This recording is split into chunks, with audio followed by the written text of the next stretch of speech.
Hey friends, family, and trolls. It's been a long time.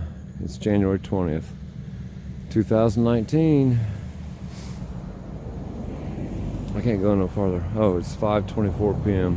Happy New Year, everybody. I'm sorry it's been so long. This will be a quick one, but I'm done as far as I can go. I can't go no further. It's all ice underneath there. But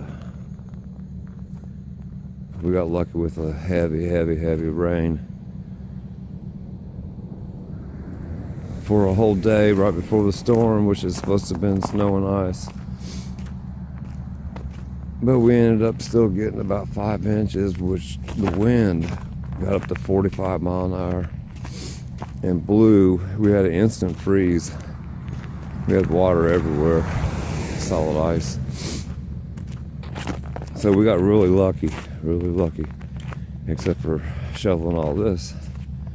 That's a lot of sidewalk. Plus I had to dig the van out, and I better get moving. That van's gonna overheat. At least I got a path cut. Again, I hope all's well. Everybody's well. Oh, look at that jet.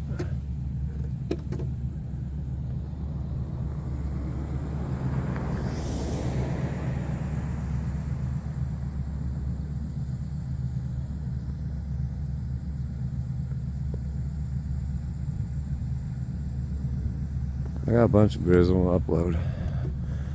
I'm having trouble with my phone, so I have to Bluetooth everything to my computer, and these big videos I make take forever. Okay. My lavender plant's still alive. I'll show you. There's my piles. I gotta get. That van's been running for 40 minutes. It's actually still alive. Alright. Truth, peace, freedom, love all. And God bless everybody. Whether you believe or not, whoever you believe in, whatever you believe in, we need help. Pray to whoever if you pray. Truth, peace, freedom, love all.